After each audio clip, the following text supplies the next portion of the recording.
रामायण लिखी है श्री वाल्मीकि जी ने और रामचरितमानस लिखी है गोस्वामी श्री तुलसीदास जी ने। दोनों में अंतर क्या है ना? यदि हम दोनों में अंतर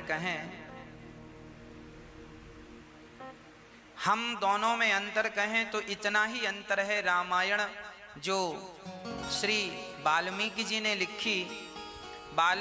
ने लिखी है रामायण, और रामायण बहुत सारी हैं।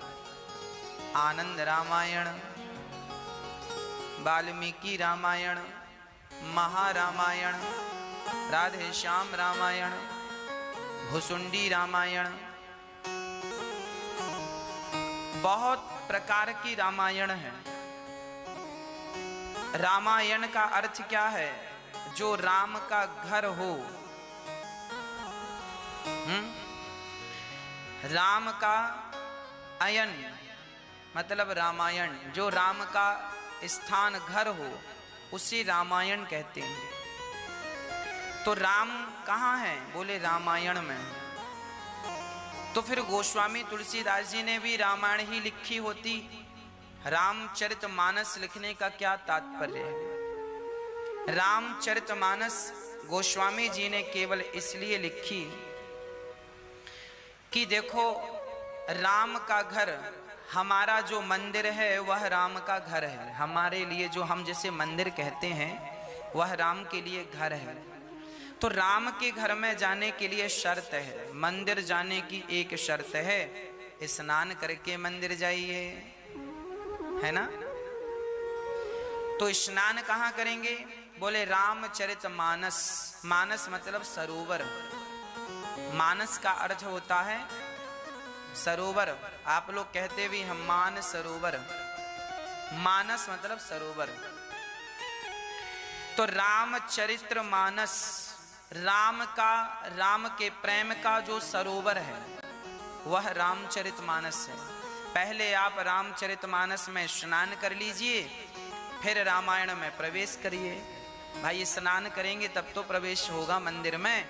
तो भगवान तक पहुंचना हो तो रामचरितमानस के जल में, अर्थात रामचरितमानस के सरोवर में, अर्थात इस प्रेम के सरोवर में, भक्ति के सरोवर में, ज्ञान के सरोवर में और वैराग्य के सरोवर में आप डुबकी लगाएं, फिर भगवान तक पहुंचे हैं। यह रामचरितमानस श्री गोस्वामी तुलसीदास जी ने रामचरितमानस की सुंदर सी रचना की। गोस्वामी तुलसीदास जी महाराज जी के बारे में वर्णन है कि जब गोस्वामी तुलसीदास जी का जन्म राजापुर गांव उत्तर प्रदेश में 1589 संवत में इनका जन्म हुआ। पिता आत्माराम दुबे थे, माता का नाम हुलसी था। बड़ा गोस्वामी जी जब जन्म लिए तो 32 दांत थे। जन्म लेने के कुछ दिन बाद माता मर गई, कुछ दिनों बाद पिताजी मर गए।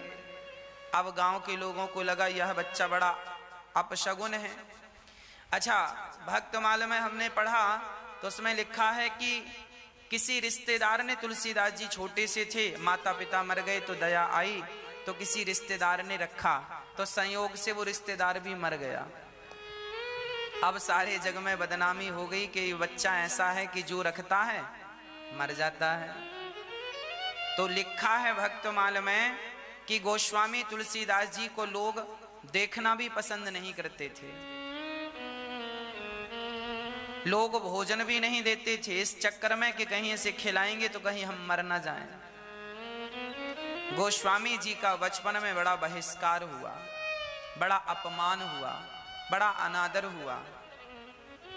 अच्छा, एक बात बताऊं, आप सोने को जितना तपाएंगे वो उतना चमकेगा। अर्थात एक व्यक्ति अपने जीवन में जितना कष्ट उठाता है ना, आज तक इतिहास गवाह है मेरी माँ, इतिहास उन्हीं लोगों ने रचे हैं जिन्होंने जीवन में कष्ट उठाए हैं। जो सुख की हलवा रोटी पूरी खाए हैं वो क्या इतिहास बनाएंगे? हाँ, जो आनंद से जिंदगी जी रहे हैं, आलीशान जिंदगी जी रहे हैं, इनसे इतिहास नहीं लिखा जाएगा। इतिहास तो काल कोठरी में बैठ के लोग लिखते हैं। जीवन में जो व्यक्ति जितना तपता है उतना चमकता है। इसीलिए हम आपके बच्चों के लिए प्रार्थना किया करते हैं आप लोगों से कि बच्चों को ज्यादा सुख सुविधा में मत डालिएगा, उन बच्चों को तपने दीजिएगा। जितना तपेंगे उतना मजबूत होंगे।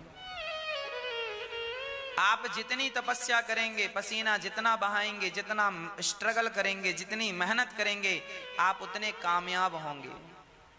और जो व्यक्ति जितने सुख सुविधाओं में है वो उतना असफल है ना, उतना असफल है। इसीलिए जीवन में तपाना होता है। कई बार आप देखते हैं पिता ने बहुत नाम कमाया, पिता ने बहुत दौलत कमाई और बच्चे ने उस नाम को चला ना सका, बढ़ा ना सका। पिता ने बड़ी फैक्ट्री बनाई, पिता ने बड़ा नाम कमाया और बच्चे ने उसको ना चला सका। क्यों? क्योंकि वो बेटा तप ना पाया, तपस्या ना कर पाया। उसके पिता ने तो मेहनत कर कर के काम किया, तप गया था, मजबूत हो गया था, और ये तो मजबूत हो ही नहीं पाया। भार उठाने के लिए ना ये कंधे मजबूत होने चाहिए। जितना आपका कंधा मजबूत होगा आप उतनी जिम्मेदारियां उठा पाएंगे इससे। इसीलिए अपने बच्चों के कंधे मजबूत किया करो।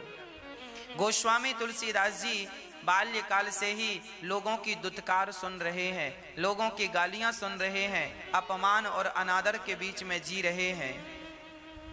राम भक्तमाल में लिखा है कि गोस्वामी तुलसीदास जी गांव के बाहर लोगों ने गांव से निकाल दिया। एक पेड़ की छांव में गोस्वामी जी रहने लगे तो वहां उनकी तपस्या, उनका प्रेम देखकर स्वयं माता सीता, माता लक्ष्मी एक सामान्य नारी का रूप बनाकर तुलसीदास जी को भोजन देने आती थी रोज। एक दिन गांव वालों को पता चल गया कि इसे कोई भोजन दे रहा है, तो गांव वाले लाठी लेकर खड़े हो गए। गांव वाले चाह रहे थे ये मर जाए, मर जाएगा तो कहीं ये ना मरे तो कहीं हमें ना मार डाले। लोगों को डर लग रहा था। अब गोस्वामी तुलसीदास जी वहां से आगे चले गए। माता लक्ष्मी भी अब आना बंद कर दी, भोजन मिलना बंद हो गया। गोस्वामी तुलसीदास जी चल पड़े और चलते चलते चलते चलते उन्हें गुरु भगवान की सानिध्यता मिल गई, है ना। श्री नरहरिदास जी, श्री गोस्वामी तुलसीदास जी के गुरु हैं श्री नरहरिदास जी।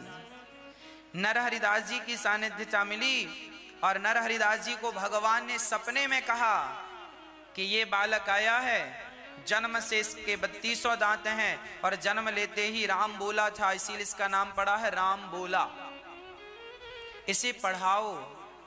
तो श्री नरहरिदास जी ने वेद का, पुराणों का, व्याकरण का सब ज्ञान गोस्वामी तुलसीदास जी राम बोला को सिखाया। राम बोला जब सब सीख गए, कुछ दिनों बाद उनके गुरु जी की भी मृत्यु हो गई। गुरु जी भी चले गए। अब गुरु जी का भी सहारा नहीं,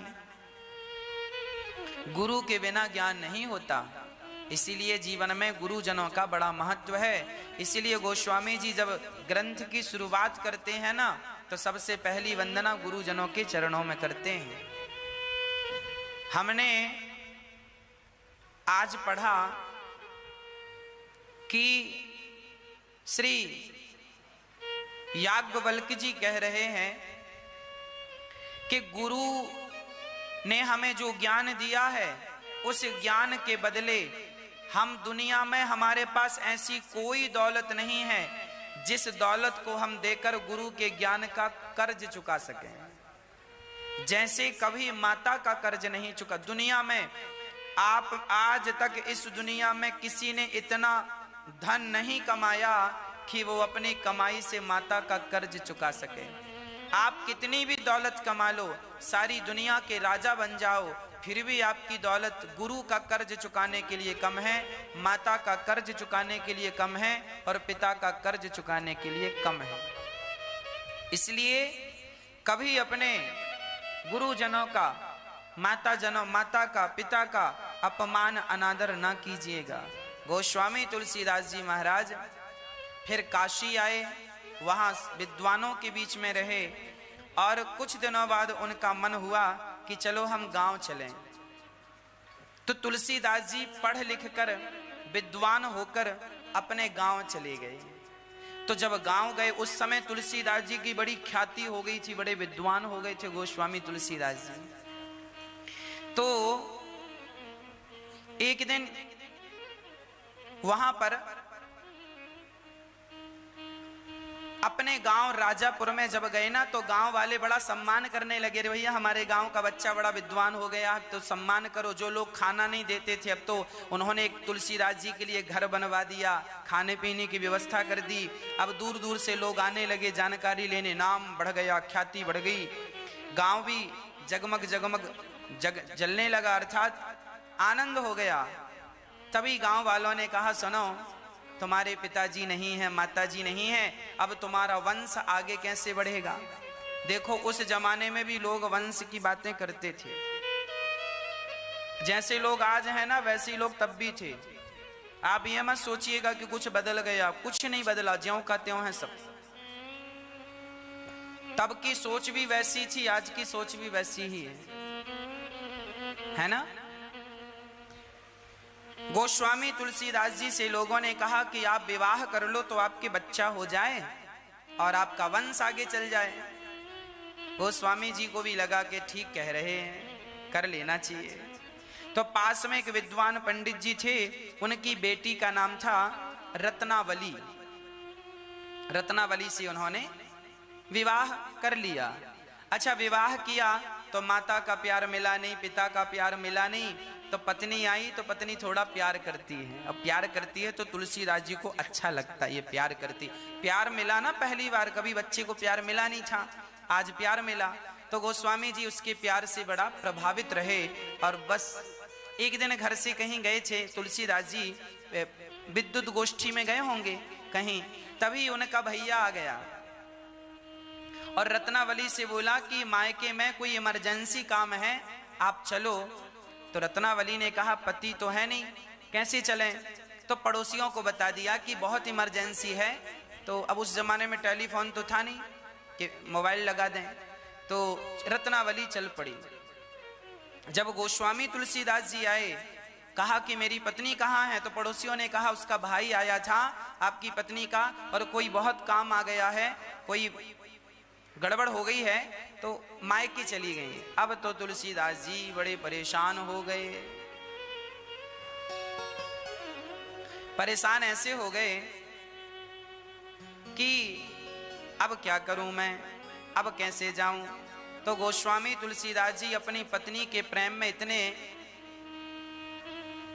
भावुक हो गए कि वो रह ना सके और पत्नी के पीछे रत्नावली रत्नावली कहाँ हो रत्नावली चल पड़े तुलसीदास जी। अच्छा, पानी गिर रहा था, बाढ़ आ गई थी, नदी में एक मुर्दा बहता जा रहा था। गोस्वामी जी को लगा नाव है। देखो पत्नी के प्रेम में इतना वो मोहित थे कि वो मुर्दे को नाव समझ रहे हैं और नाव मुर्दे को पकड़ के पार हो गए। अच्छा, पत्नी जिस कमरे में रहती थी ना, उस कमरे में सांप जा रहा था, बरसात का समय था, सांप जा रहा था। तुलसीदास जी ने सांप को रस्सी समझ ली कि मेरी पत्नी ने मेरे लिए रस्सी डाल रखी है कि इसको पकड़ के आ जाना। तो सांप को पकड़ पकड़ के गोस्वामी जी पत्नी के कमरे में चले गए। और जब पत्नी के कमरे में गए, पत्नी को जगाया, रत्नावली देखो मैं आ गया। रत्नावली की आंख खुली, अरे आप यहाँ कैसे आए। बोले तुमने ही तो रस्सी डाली थी, झांक कर देखा तो सांप था। अरे मैं कल आ जाती, आप रात रुक नहीं सकते थे। क्या कहूं रत्नावली, मैं तेरे बिना एक पल नहीं रह सकता, मैं एक क्षण नहीं रह सकता। तब रत्नावली ने यूं कह दिया कि स्वामी जी, अपने पति से कह दिया। अच्छा, मैं ये नहीं कहूंगा कि रत्नावली ने कहा, भगवान ने कहवाया।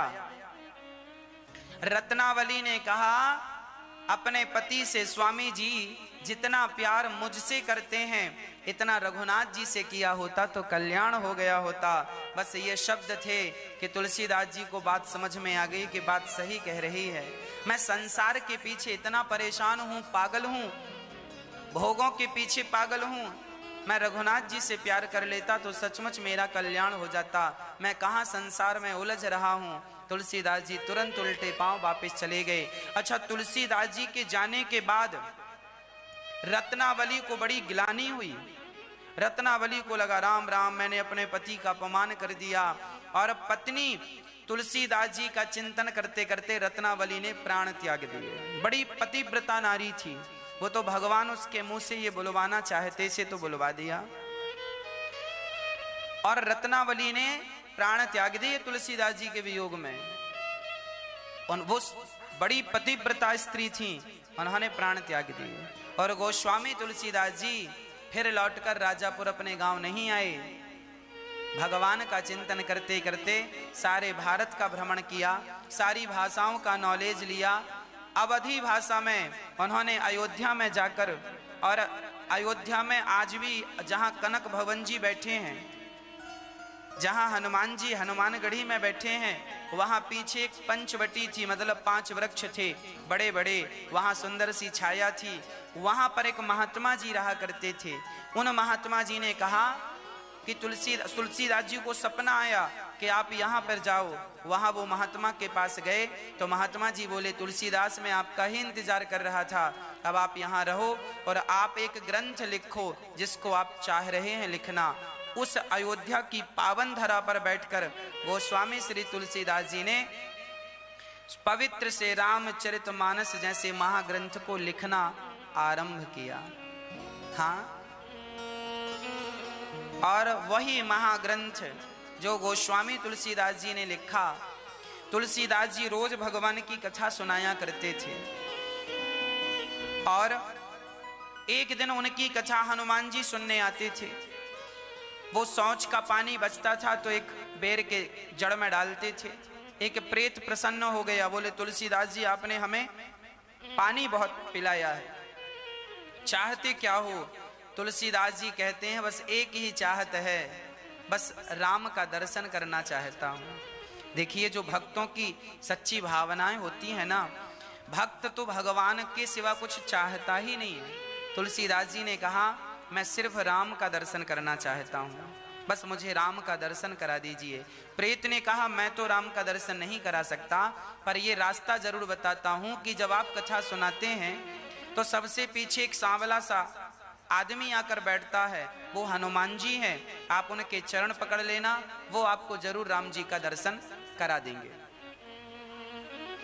अब गोस्वामी तुलसीदास जी अब राम कथा जब सुनाए तो उनकी द्वारा कही कथा सुनने लोग आते थे। अच्छा, हनुमान जी भी आते थे। तो हनुमान, वो जान गए तुलसीदास जी कि ये हनुमान जी हैं। अब जब सारे श्रोता गए तो हनुमान जी भी जाने लगे। तो हनुमान जी के चरण पकड़ लिए तुलसीदास जी ने। कहाँ जा रहे हैं? आप मुझे राम का दर्शन कराएं, आप मत छिपिए, मैं पहचान गया आप हनुमान जी हैं। उन्होंने कहा भैया मैं तो सामान्य व्यक्ति हूँ, कथा आप बड़ी अच्छी सुनाते हैं सो मैं आता हूँ। ना ना, आप तो हनुमान जी हैं। तुलसीदास जी ने चरण पकड़ लिए, छोड़ा नहीं।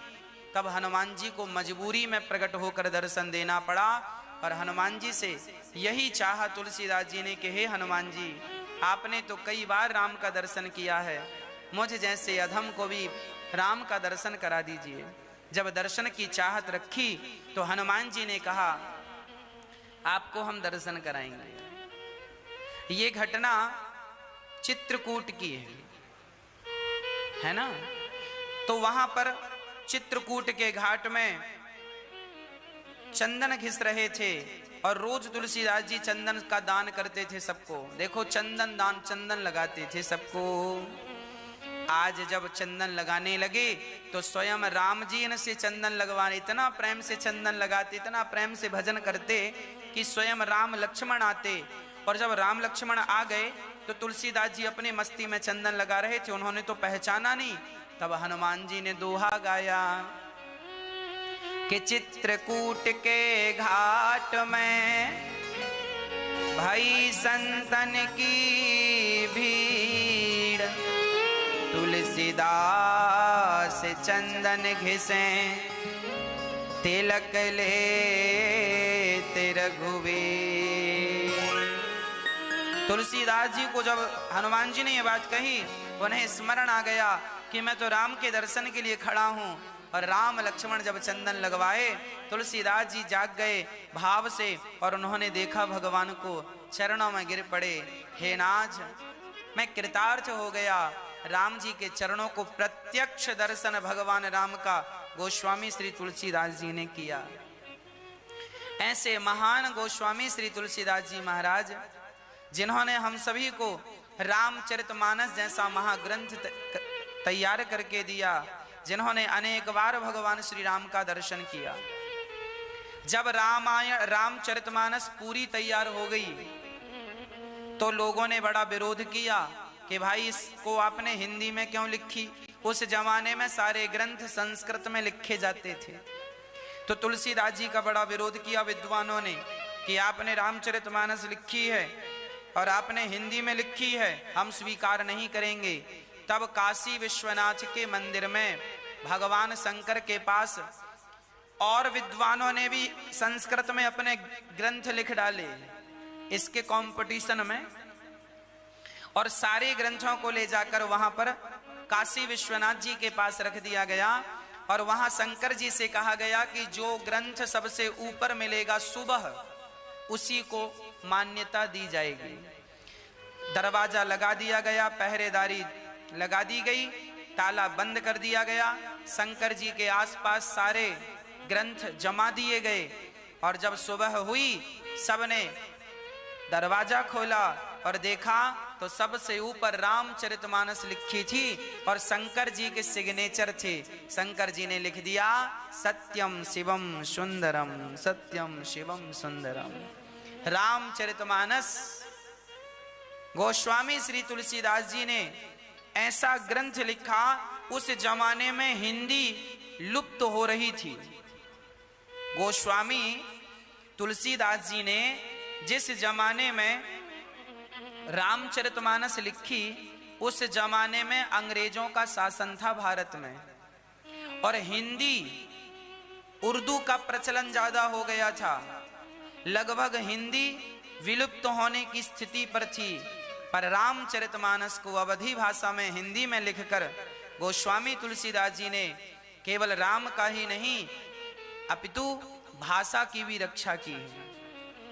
तुलसीदास जी ने काव्य की रामचरितमानस, राम की तो महिमा सब तक पहुंचाई ही है, राम को तो सब तक पहुंचाया ही है, पर जो विलुप्त होने की स्थिति में भाषा थी हमारी हिंदी, उसे भी एक संजीवनी मिल गई रामचरितमानस के द्वारा। इसीलिए रामचरितमानस जो श्रवण कर लेता है, निश्चित वह भगवान का प्रिय हो जाता है, प्रेमी बन जाता है। गोस्वामी तुलसीदास जी अपने ग्रंथ को शुरुआत कहां से करते हैं? वा शब्द से। वर्णानामर्थ संघानाम रसानाम छंदसामपि मंगलानाम च कर्तारौ वंदे वाणी विनायकौ।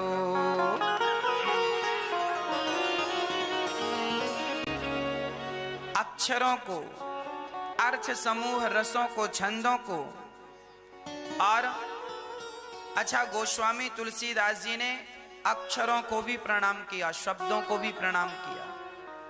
और रामचरितमानस में ये सब कुछ है। गणेश जी की वंदना कर रहे हैं सर्वप्रथम, वंदे वाणी विनायको।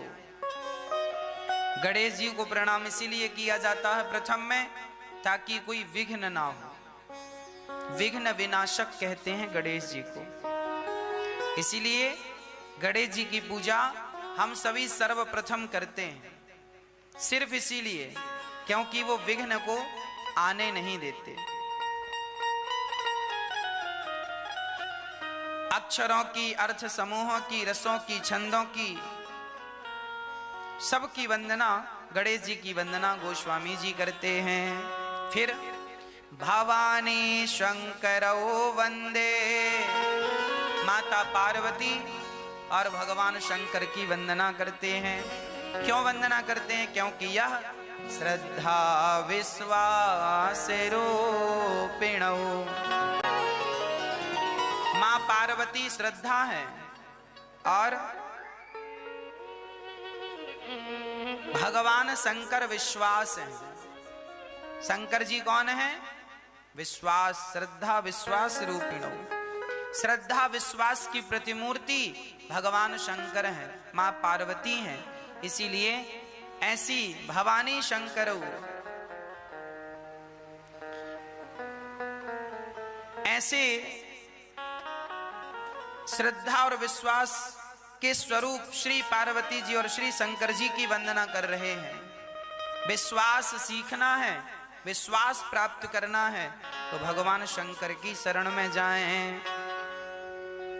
फिर वंदे बोधमयं नित्यं गुरुं शंकर रूपिणम्।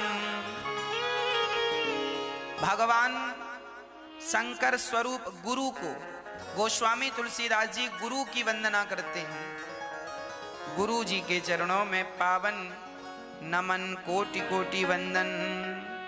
सीताराम गुणग्राम पुण्यारण्य विहारिणौ वंदे विशुद्ध विज्ञानौ कवीश्वर कपीश्वरौ।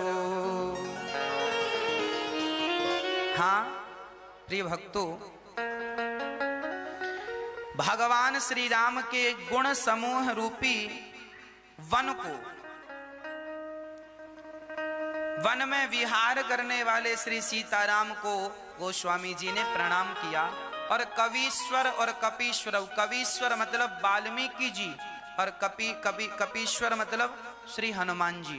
कवीश्वर मतलब कवियों में श्रेष्ठ कवि वाल्मीकि जी और हनुमान जी। अच्छा, जब रामायण का ग्रंथ तैयार वाल्मीकि जी ने किया, उसी समय हनुमान जी ने भी एक रामायण लिखी थी, पत्थरों में लिखी थी। तो हनुमान जी से वाल्मीकि जी ने कहा कि आप जरा हमारी रामायण पढ़कर देखें। हनुमान जी ने पढ़ा, अच्छी लगी। हनुमान जी ने कहा जरा हमारी भी पढ़ो। तो वाल्मीकि जी ने हनुमान जी की रामायण पढ़ी तो वाल्मीकि जी पढ़ के रोने लगे। बोले आपने इतना बढ़िया लिखा है, हमारे ग्रंथ को तो कोई पूछेगा नहीं। हम आपसे एक वरदान मांगते हैं। बोले क्या? बोले आप अपने ग्रंथ को समुद्र में फेंक दीजिए, डाल दीजिए, विसर्जन कर दीजिए। हनुमान जी ने कहा ठीक है। हनुमान जी ने अपने ग्रंथ को इतना बढ़िया लिखा था हनुमान जी ने, क्योंकि वो तो साथ में थे राम जी के। तो फिर वाल्मीकि जी के द्वारा लिखा हुआ ग्रंथ सब तक पहुंचा और हनुमान जी की वही इच्छा रह गई। तो हनुमान जी ने अपने ग्रंथ को तुलसीदास जी के द्वारा लिखवाया। हनुमान जी ने जो अपना ग्रंथ फेंक दिया, समुद्र में विसर्जित कर दिया, हनुमान जी के द्वारा ही फिर यह रामचरितमानस हनुमान जी अपने भाव देते गए और तुलसीदास जी वो भाव प्रकट करते गए। तो ये वही रामचरितमानस है जो हनुमान जी ने लिखी थी। रचि महेश निज मानस राखा, ये वही है जिसे भगवान शंकर ने रच लिया था और मन में रखा था, समय आने पर उसे प्रकाशित कर दिया। ऐसी माता सीता को, भगवान राम को, जो सबकी शक्ति है, उद्भव स्थित संहार कारिणी क्लेशहारिणी सर्वश्रेयस्करीं सीतां नतो हम राम वल्लभाम। ऐसी माता शक्ति जो सब ब्रह्मा काम करते हैं तो सीता माँ की शक्ति से, माँ सीता शक्ति स्वरूपा है। हम सब जो भी काम करते हैं शक्ति के बिना नहीं होता। गोस्वामी जी सबकी वंदना करते हैं। नाना पुराण निगमागम सम्मतम यत्, सारे पुराणों का सार गोस्वामी तुलसीदास जी ने यहाँ पर लिखा है। और किस लिए लिखा है? स्वांतः सुखाय, अपने आनंद के लिए लिखा है। किसी के प्रति कोई ये नहीं कि हम तुमसे अच्छा लिखें, ये करना, कोई राग द्वेष ईर्ष्या कपट कुछ नहीं, केवल आनंद के लिए ग्रंथ लिखा। गणेश जी को प्रणाम करते हुए तुरंत भगवान की कृपा को गोस्वामी जी ने लिख दिया। मूक होहि बाचाल पंगु चढ़ई गिरिवर गहन, जासु कृपा सुदयाल द्रवहु सकल कलिमल दहन। गोस्वामी जी लिख रहे हैं, यही बात गीता में लिखी है। मूकम करोति वाचालम, इसकी हिंदी व्याख्या गोस्वामी जी ने की। मूकम करोति वाचालम पंगुम लंघयते गिरिम, यत्कृपा तमहं वंदे परमानंदम माधवम। कितना अद्भुत लिखा है। गोस्वामी जी जानते हो क्या कह रहे हैं? गोस्वामी जी कह रहे हैं, मूक होहि बाचाल, जिस पर राम जी की कृपा हो, जिस पर भगवान की कृपा हो ना मैया, तो गूंगा भी बोलने लगता है। मूकम करोति वाचालम, मूक होहि बाचाल, गूंगा भी बोलता है। किसकी कृपा से? इसीलिए कहता हूं, डॉक्टर भी इलाज करते करते कई बार ये कहा करते हैं कि इलाज करना हमारा काम है, ऑपरेशन करना हमारा काम है, बचाना ना बचाना ईश्वर का काम। ऐसा डॉक्टर बोलते हैं ना, भगवान चाहेंगे तो बचेगा, हम तो भाई ऑपरेशन कर देंगे। मतलब डॉक्टर इतनी पढ़ाई लिखाई करने के बाद भी डॉक्टर भी भगवान के भरोसे ही काम कर रहे हैं कि नहीं? कहने का अर्थ यह है कि भगवान चाहेंगे ना मेरी माँ, तो गूंगा भी बोलेगा।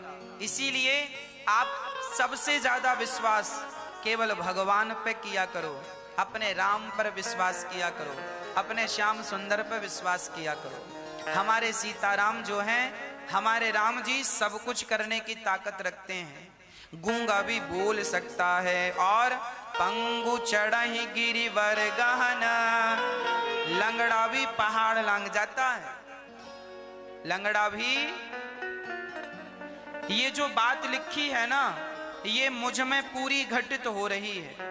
आपको हमने पहले कहा था कि हम मूकम करोति वाचालम, सच कहूं तो मैं गूंगा ही हूं, मैं निरक्षर हूं, गूंगा, एक अक्षर भी पढ़ना नहीं आता हमसे, हम गूंगे ही हैं, हमसे कुछ नहीं आता, पर बोल रहे हैं तो ये भगवत कृपा से ही बोल रहे हैं। ये हमारी अपनी शक्ति नहीं है, ये हमारी अपनी बुद्धि नहीं है। तो गूंगा भी बोलता है भगवान की कृपा से। उसका प्रमाण ये दास अनिरुद्ध है कि मुझ जैसे गूंगे भी बोलते हैं। किसकी कृपा से? मेरे श्याम सुंदर की, मेरे रघुनाथ जी की कृपा से। और दूसरा लिखा है, पंगु चढ़हि गिरिवर गहन, लंगड़ा भी पहाड़ लांग जाता है। जब भगवान कृपा करते हैं ना मेरी माँ, तो लंगड़ा भी पहाड़ लांग जाता है।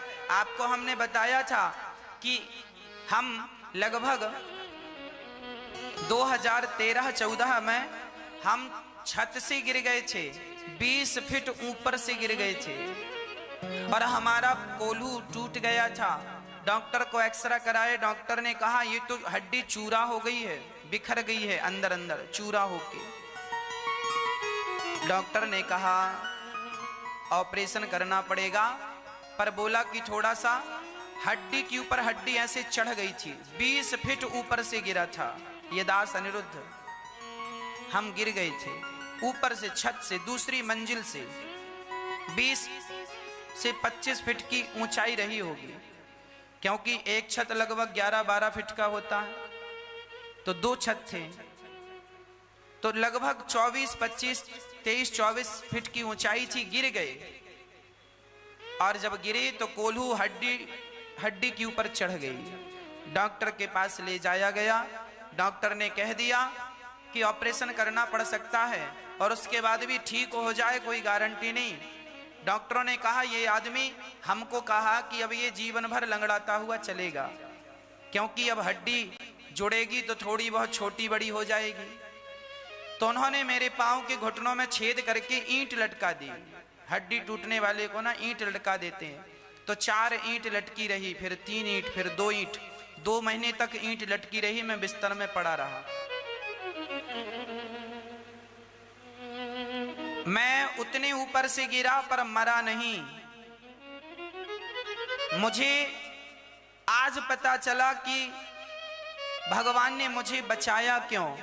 शायद मेरे द्वारा अन्य क्षेत्र बंटवाना था बिहारी जी को, वृद्ध माओं की सेवा करवानी थी भगवान को, इसीलिए शायद बिहारी जी ने मुझे बचा लिया, नहीं तो तब प्राण निकल गए होते, मर गया होता। तो अब तक तो सब भूल गए होते कि कोई मुझ नाम का व्यक्ति था। हाँ प्रिय भक्तों, डॉक्टरों ने कहा कि ये आदमी चलेगा तो लंगड़ाता हुआ। मैं वैसाखी लेके भी चला। और आपको तो ताज्जुब की बात बताऊं, जब मैं हॉस्पिटल से घर आया 3-4 महीने बाद घर आया तो बैसाखी लेके मैं चल रहा था। 2 बैसाखी थी, दोनों बैसाखी के भरोसे मैं बहुत धीरे धीरे चल पा रहा था। तभी हमारे गांव के हमारे एक चाचा जी हम कहा करते हैं उनको चाचा, उन्होंने कहा हमसे चलो चित्रकूट चलें। यूं ही कह दिया हमसे चित्रकूट चलें। उस समय हम सुबह सुबह हमारे घर के पास मंदिर था, तो हम रोज मंदिर जाके बैठा करते थे। मंदिर लगभग 100 मीटर की दूरी पे था, 150 मीटर की दूरी, सामने था मंदिर, पर वहां तक चलने में उस समय टाइम लगा। मैं जाकर बैठा तो हमारे चाचा जी, गांव के चाचा जी थे, वो आकर बोले चलें चित्रकूट। हमने कहा चलो। उस समय हमने एक गमछा लपेट रखा था और एक पतला सा गमछा ओढ़ रखा था। केवल शरीर में 2 कपड़े थे, एक ओढ़ने का और एक लपेटने का, और बैसाखी लिए थे क्योंकि बीमार आदमी ज्यादा कपड़ा पहनता नहीं है। चाचा ने कहा चित्रकूट चलें। उसी क्षण अभी दवाइयां गोली सब चालू था। चाचा जी ने कहा चलो चित्रकूट। हमने तुरंत सहर्ष स्वीकार किया और पैदल निकल पड़े। पैदल पास में स्टेशन थी, वहां गए और जाने के बाद संयोग से ट्रेन मिल गई। उसी हाल में राम जी बैसाखी लेकर खड़े हैं और खड़े खड़े हम वहां से चित्रकूट पहुंच गए। और चित्रकूट पहुंचकर चलना नहीं आता था, मुझे वो दृश्य याद आ रहा है। और हमने चित्रकूट पहुंच करके कामतानाथ भगवान की पूरी परिक्रमा वैसाखी लेकर के लगाई। शायद राम जी की दृष्टि पड़ गई कि ये बालक वैसाखी लेके परिक्रमा लगा रहा है। तो ये देखो यहाँ लिखा है पंगु चढ़ई गिरिवर गहना, लंगड़ावी पहाड़ लांग जाता है कब, जब भगवान की कृपा होती है तब। इसीलिए उसके बाद देखो, ना तो मुझे ऑपरेशन करना पड़ा, ना तो मैं लंगड़ा हुआ। बिहारी जी की कृपा से हड्डी सही सलामत जुड़ गई। ना जाने क्या हुआ, डॉक्टर ने जब आखिरी एक्सरा किया तो ताज्जुब खाया कि ये कैसे हो गया। आपके सामने बैठा हूं, दौड़ भी लेता हूं, कबड्डी भी खेल लेता हूं और आपके सामने बैठा हूं। लंगड़ा भी पहाड़ लांग जाता है, ये सबूत मुझे किसी को देने की जरूरत नहीं है, मैं खुद सबूत हूं, मैं खुद सबूत हूं। भगवान की कृपा होती है ना मेरी मां, तो लंगड़ा भी पहाड़ लांग जाता है। और वो लंगड़ा कोई और नहीं, मैं खुद वो लंगड़ा हूं। मेरे जीवन में ये सारी जो ग्रंथों में लिखी हैं बातें, वो जीवन में घटनाएं घट चुकी हैं। और उन घटनाओं को घटने के बाद भी ये दास भगवान के चरणों को कभी छोड़ा नहीं। तो आज बिहारी जी ने आपके मध्य बिठा रखा है, आपके चरणों की धूल मुझे मिल जाती है, यही मेरा सौभाग्य है। इसीलिए अपने जीवन में आप जितना विश्वास भगवान पे कर सकते हो। अच्छा, मैं क्या क्या बताऊं आपको। मैं जब चित्रकूट पहुंचा तो रात हो गई थी, सुबह के निकले, सुबह 9 बजे 8:30 बजे हम निकल गए थे। मंदिर गए थे सुबह दर्शन करने, चाचा ने कहा चलो, चाचा जी के संग चले गए। तो हम दोनों रास्ते भर कुछ खाए नहीं, ना उन्होंने कुछ खाया ना हमने, और हम चित्रकूट गए। और वहां कोई पता नहीं, पहली बार जिंदगी में हम चित्रकूट गए थे, उस भी लंगड़ा थे तब। डॉक्टर ने बोला था आराम करना, गोली दवाई समय से खाना, सारी गोली दवाई घर छोड़ के गए। घर में तो हल्ला हो गया कि कहाँ भाग गए, कहाँ चले गए। ढोड़ाई चालू हो गई, सब ढूंढने लगे, पिताजी ढूंढने लगे कहां चला गया, कहां चला गया। सब जगह हल्ला हो गया, बच्चा भाग गया। अब चित्रकूट हम पहुंचे, वहां एक आश्रम में रात रुकना था ना, तो एक संतों के आश्रम में चले गए। और संयोग देखना, हम लोग रात को तब पहुंचे जब सब लोगों ने भोजन कर लिया था। हम लोग रात को आश्रम में तब पहुंचे जब सब लोगों ने भोजन कर लिया। और सच्ची कहूं, बड़ी कस के भूख लगी थी। लंगड़ा शरीर, बीमार शरीर, खाया कुछ नहीं। एक जगह केवल चित्रकूट स्टेशन में उतर के पानी पिया था, स्टेशन में बस। सुबह का चला, शाम को पानी बस पिया। दास अनिरुद्ध की घटना है ये। कुछ नहीं खाया। चित्रकूट ऐसे समय में पहुंचा, सबने भोजन करके अपनी थालियां धुल रहे थे और हम लोग पहुंचे। हम लोगों ने किसी से कहा नहीं, हमने ये नहीं कहा कि हमें बड़ी भूख लगी है। हम लोग वहां आंगन में अपना जो एक दुपट्टा ओढ़ रखा था ना, उसे हमने बिछाया और बिछाकर हम उसी पर लेट गए। बैसाखी किनारे रखी और लेट गए।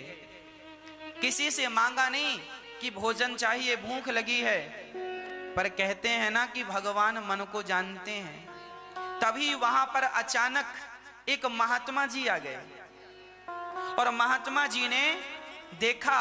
उन्होंने कहा, क्यों, सुबह से कुछ पाया कि नहीं? तो चाचा जी ने कह दिया, कुछ नहीं पाया। अच्छा ठहरो, अभी लाते हैं। तो वो साग और पूड़ी लेकर के आ गए। तो वहीं पत्तल में बैठे बैठे हम लोगों ने साग और पूड़ी खाई और खा के सो गए। सवेरे उठे, नहाया और नहा के सीधे कामतानाथ जी की परिक्रमा लगाई। और परिक्रमा लगाकर बैठे ही थे कि पिताजी ढूंढते ढूंढते आ गए और ले आके घर रख दिया। कहने का अर्थ यह है, हम कथा में आपको एक बात और सुनाते हैं कि अजगर करे न चाकरी, पंछी करे न काम, दास मलूका कह गए सबके दाता राम। भगवान तुम्हें भूखा घुमा सकता है पर भूखा सुला नहीं सकता। इस बात का सबूत हूं मैं, इस बात का प्रमाण हूं मैं जो बातें कहता हूं वो केवल कहता नहीं हूं, उन चीजों को हमने अनुभव किया है, वो चीजें जिंदगी में गुजरी हैं। वो विश्वास यदि आपका है तो वो भगवान आपके साथ हैं। हाँ, भगवान में इतना प्यार कीजिए, भगवान में इतना विश्वास कीजिए कि जरूरत से ज्यादा हम किसी पर विश्वास ना करें, किसी पे विश्वास ना करें। भगवान के अतिरिक्त मेरे संग मेरे कन्हैया हैं, बात खत्म। मेरे संग मेरे रघुनाथ जी हैं, बस। मुझे किसी बात की चिंता नहीं। हाँ, मेरे संग में सीताराम, श्री गुरु चरण सरोज रज निज मन। गुरु जी के चरणों की बात नहीं है। अरे गुरु जी ने जहां पांव रखे हैं वहां की जो धूल है, उस धूल को माथे से लगा लोगे तो भी तुम्हारी आंखें खुल जाएंगी, अज्ञान मिट जाएगा। गुरुजनों में विश्वास होना चाहिए, श्रद्धा होना। आज लोग परेशान इसीलिए हैं क्योंकि उनका विश्वास 100% नहीं। ना तो भगवान में 100% विश्वास है, ना तो गुरु जी में 100% विश्वास। अरे गुरु पे विश्वास हो ना, तो गुरु सिर पे हाथ रख दे तो गूंगा भी बोलने लग जाए, गुरु कृपा से। तो गुरु जी का आशीर्वाद विद्या पढ़ने से नहीं भक्तों, विद्या गुरुजनों के आशीर्वाद से। श्रद्धावान लभते ज्ञानम, ज्ञान पढ़ने से नहीं आता। हाँ, हम रट सकते हैं वेदों को, पुराणों को, रट्टू तोते तो बन सकते हैं, पर ज्ञान जो वास्तविक ज्ञान है, जो ज्ञान भगवान से मिलाता है, वह ज्ञान पढ़ने से नहीं आता, वह ज्ञान तो श्रद्धा से आता। श्रद्धावान लभते ज्ञानम। जब गुरु चरणों में श्रद्धा होगी तो वह ज्ञान प्राप्त होगा, जिस ज्ञान से परमात्मा का दर्शन होता है। और यदि श्रद्धा नहीं है तो आपको वह ज्ञान होगा जिस ज्ञान से तुम पेट भर सकते हो। ज्ञान भी तो दो प्रकार का है। एक वो ज्ञान है जिससे पैसा कमाया जाता है, और उस ज्ञान के बल पर पैसा कमा के धन दौलत पद प्रतिष्ठा और अहंकार और सुरा और सुंदरी ये सब मिल जाता है। पर एक ज्ञान वो होता है जिस ज्ञान से ये सब कुछ नहीं, जिस ज्ञान से केवल कण कण में तुम्हें भगवत दर्शन होने लग जाएगा। वह ज्ञान गुरु कृपा से मिलता है। हाँ, ऐसे गुरुजनों के चरणों के रज की वंदना है, गुरु जी के चरण कमलों की वंदना है। गुरु जी के चरणों का अंजन बना के आंखों में सुरमा बना के लगाने की बात, गुरु जी के चरणों में इतना प्रेम हो ये कह रहे हैं। बंदऊ प्रथम महीसुर चरना, मोह जनित संशय सब हरना।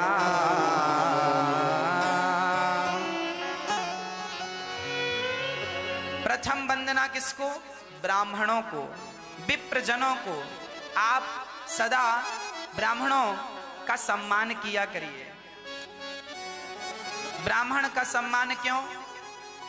क्योंकि 4 वर्ण है, ब्राह्मण क्षत्रिय वैश्य शूद्र।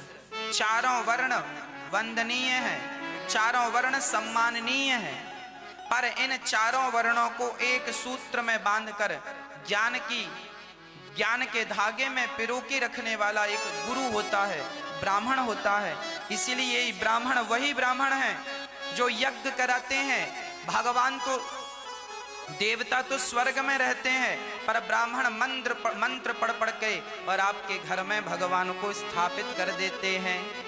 आपने मूर्ति बुलवाई और मूर्ति की प्राण प्रतिष्ठा पंडित जी कराते हैं, तो पहले तो वो मूर्ति पत्थर की थी, पर प्राण प्रतिष्ठा होने से लोग ये नहीं कहते पत्थर रखा है, लोग कहते हैं भगवान बैठे हैं।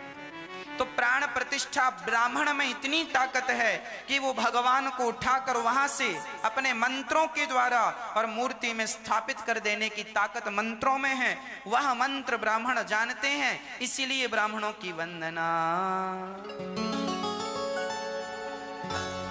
हाँ, ते मंत्रा ब्राह्मणाधीना। हाँ, तो ब्राह्मणों के अधीन ये मंत्र हैं, इसीलिए ऐसे विप्रजनों को प्रणाम।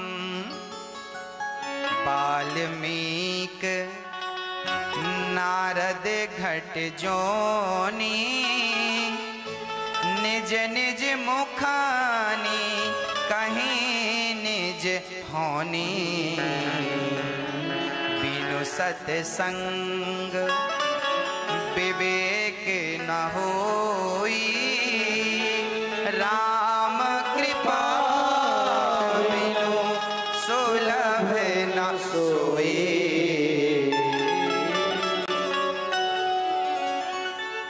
बिना सत्संग के विवेक नहीं होगा, इसीलिए विवेकशील व्यक्ति बनना है तो सत्संग कीजिए। कल एक सज्जन आए, चंडीगढ़ से आए। कल उन्होंने कहा, महाराज जी हम बहुत रास्ता भटक चुके थे, बिगड़ गए थे। कल उन्होंने आकर कहा, महाराज जी जब से हमने आपके वाणी से कथा सुनी है, तब से हमारा परिवार जो बिखर गया था वो परिवार सुधर गया, हम सुधर गए, गंदी आदतों में चले गए थे, ठीक होके आ गए, और हमारा व्यापार भी सुधर गया। अब हम अच्छा कमाने लगे, अच्छा काम। उन्होंने कहा, मैं इस बात का सबूत हूं कि भागवत सुनने से, भगवान की कथाएं सुनने से जीवन में कितना परिवर्तन होता है। आप लोग भी इस बात का सबूत हो सकते हैं। आपके काम धंधे चलें, इसलिए भी मैं आपको वह रास्ता बताता हूं। आज की जो युवा पीढ़ी है, जो बेरोजगार युवा बैठे हैं हमारे, हम इनको भी हाथ जोड़ जोड़ के यही कहते हैं, बेटा घर में बैठे से कोई काम नहीं होगा। मेहनत करो, मन लगाओ, काम में मन ना लगे तो भी कमाओ, काम करो, और कोई काम छोटा नहीं होता, खूब कमाओ। जब सत्संग करेंगे तो व्यापार भी बढ़ेगा, परिवार भी बढ़ेगा, घर में सुख सुविधाएं अपने आप चलकर आएंगी। आपकी मेहनत तो हो, आप कर्मठ तो बने, आप आगे बढ़ें, हिम्मत ना हारें, हिम्मत ना हारिए और राम ना बिसारिए। राम को याद रख के हिम्मत से काम लो, सफलता आपके पीछे हो जाएगी, पीछे पीछे चलेगी। आज वही लोग परेशान हैं जो हाथ पर हाथ रख के घर में खटिया पर बैठे। चलो मेहनत करो, अच्छा सोचो, अपने आप को कामयाब बनाने के लिए अपना सिर का पसीना पांव तक ले जाओ। कैसे नहीं कामयाबी मिलेगी, कैसे नहीं मिलेगी, कोशिश करते रहो, सफलताएं निश्चित होंगी। एक बार मैं हार जाऊं, फिर कोशिश करूं, कल फिर मेरे लिए अवसर है, मैं कल फिर प्रयास करूं। आज के दिन ने मुझे सफलता नहीं दी, कल सफलता का अवसर है, परसों सफलता का अवसर है। कोशिश करते रहिए, भगवान पर विश्वास रखिए। आपकी विश्वास और आपकी मेहनत को जमाना देखे ना देखे, आपके विश्वास और आपकी मेहनत को जिस दिन कन्हैया देख लिया ना, उस दिन दुनिया का सबसे सफल व्यक्ति बना करके आपको बिठा देगा। करते रहिए प्रयास। हाँ, सठ सुधरहि सत्संगति पाई, पारस परस उधात सुहाई। दुष्ट व्यक्ति सठ सुधरहि सत्संगति पाई, दुष्ट व्यक्ति भी सत्संग पाकर वैसे ही सुधर जाता है जैसे लोहा पारस मणि का स्पर्श करते ही लोहा सोना बन जाता है। 60 लोग सुधर जाते हैं सत्संग पाकर। बेडम्बना बेचारे खलों की है। खल, गोस्वामी जी ने खलों को भी प्रणाम किया। ये खल कौन है? जिनके दो ही काम हैं, खा से खाना, ला से लड़ना। खाएं और लड़ें, खल। इसमें एक बात और है, जिनका खाएं उन्हीं से लड़ें, खल है ना। माँ बाप का खाते हैं बच्चे और माँ बाप से ही लड़ते हैं। तुमने क्या दिया, तो खाएं और लड़ें, वो खल। जिनका खाएं उन्हीं से लड़ें, वो खल। इनको भी गोस्वामी जी ने 2 बार प्रणाम किया, खलों को। तुलसीदास जी बोले अच्छे आदमी को तो एक बार में ही समझा दिया जा सकता, पर दुष्ट आदमी को 2 बार समझाना पड़ता। इसलिए खलों की वंदना बार बार। तुम ठीक से रहना। बहुरी बंदी खलगन सती भाए, जे बिनु काज दाहिने उपाए।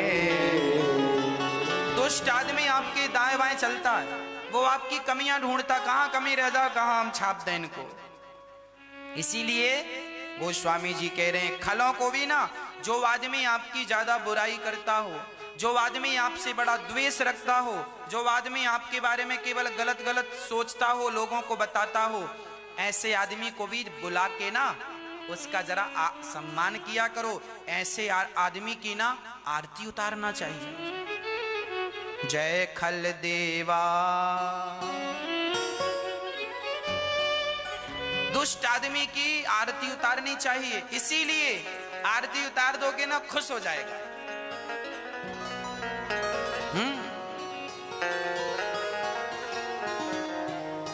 ये प्रसन्न हो जाएंगे। इसीलिए